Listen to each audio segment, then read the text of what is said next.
আজকে তো পৃথিবীতে কোনো আওয়ামী লীগ নাই, আজকে তো পৃথিবীতে কোনো ক্ষমতাধর শক্তি না, আজকে বাংলাদেশে অন্তর্বর্তীকালীন সরকার হচ্ছে, কিন্তু তাও আজকে কেন, আজকে 2 সপ্তাহ আগে 1 সপ্তাহ কেন ঠাকুরগাঁয়ে মানুষের ঘরবাড়ি পুড়ে যায়, আজকেও কেন শেরপুরে, আজকেও কেন পীরগঞ্জে প্রতিমা ভাঙচুর করা হয় বা মানুষকে ধর্মান্তরে বাধ্য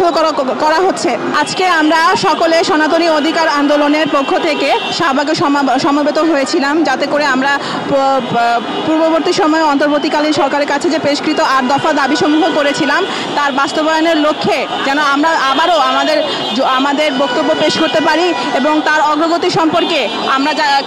আমরা আসলে জানছি না যে আমরা 8 দফা দাবি পেশ করেছিলাম, কিন্তু তার কি হলো। আমরা দেখছি যে প্রধান উপদেষ্টা মহোদয় অনেক ধরনের কমিশন গঠন করছেন, কিন্তু আমরা যে দাবি করেছিলাম যে অন্তর্বর্তীকালীন সরকারের কাছে যে আমাদের একটি যারা সংখ্যালঘু নির্যাতনের জন্য দ্রুত বিচার ট্রাইব্যুনালের জন্য আমরা আবেদন করেছিলাম এবং দোষীদের দ্রুততম সময় উপযুক্ত শাস্তি প্রদানের জন্য এবং ক্ষতিগ্রস্তদের যথোপযুক্ত ক্ষতিপূরণ প্রদান ও পুনর্বাসনের ব্যবস্থা করার জন্য আবেদন করেছিলাম। এবং আমরা আরও বলেছিলাম যে সংখ্যালঘু সুরক্ষা আইন প্রণয়ন করতে হবে এবং আমরা আরও বলেছিলাম যে সংখ্যালঘু বিষয়ক একটি মন্ত্রণালয় গঠন করা হবে, কিন্তু মন্ত্রণালয় তো দূরের কথা, কিন্তু আমাদের এই যে যারা ক্ষতিগ্রস্ত হয়েছে এবং সারা দেশে আমরা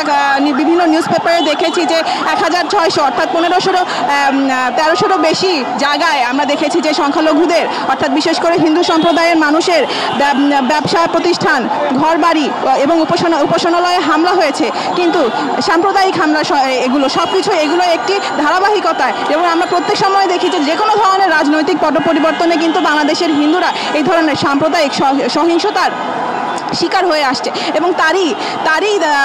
নিরিখে আমরা চেয়েছিলাম যাতে করে একটি সংখ্যালঘু বিষয়ক মন্ত্রণালয় গঠন করা হয়, কিন্তু তিনি একটি সংখ্যালঘু বিষয়ক কমিশনও গঠন করতে পারতেন, যাতে করে এই যে যারা এই কাজগুলো করছে এবং বিভিন্ন জেলায় প্রত্যন্ত অঞ্চলে সংখ্যালঘু সম্প্রদায়ের যারা এই ধরনের ক্ষতিগুলো করছে সেই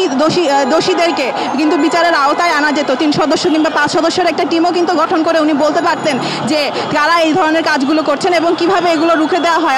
আমরা সবাই ফেসবুকে আমরা দেখেছি যে সবাই একটি পোস্ট করে যে বাংলাদেশের সাম্প্রদায়িক সহিংসতা রুখে দাঁড়াও, কিন্তু এরপরে তারা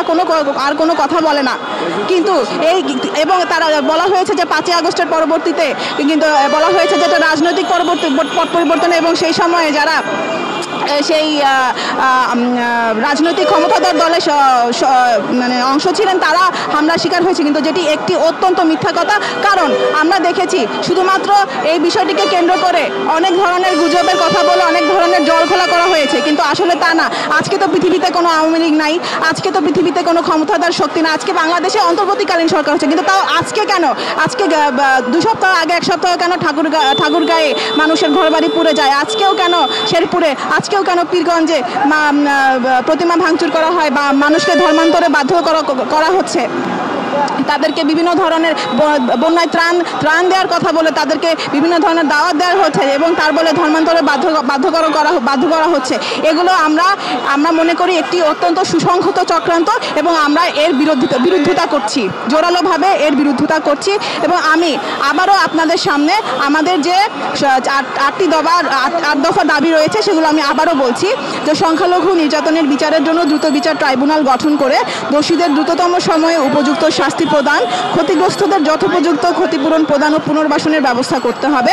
অনতিবিলম্বে সংখ্যালঘু সুরক্ষা আইন প্রণয়ন করতে হবে, সংখ্যালঘু বিষয়ক মন্ত্রণালয় গঠন করতে হবে, সংখ্যালঘু হিন্দু ধর্মীয় কল্যাণ ট্রাস্টকে হিন্দু ফাউন্ডেশনে উন্নত করতে হবে, বৌদ্ধ ও খ্রিস্টান ধর্মীয় কল্যাণ ট্রাস্টকেও ফাউন্ডেশনে উন্নীত করতে হবে, দেবত্ব সম্পত্তি পুনরুদ্ধার ও সংরক্ষণ আইন প্রণয়ন এবং অর্পিত সম্পত্তি প্রত্যর্পণ আইন যথাযথভাবে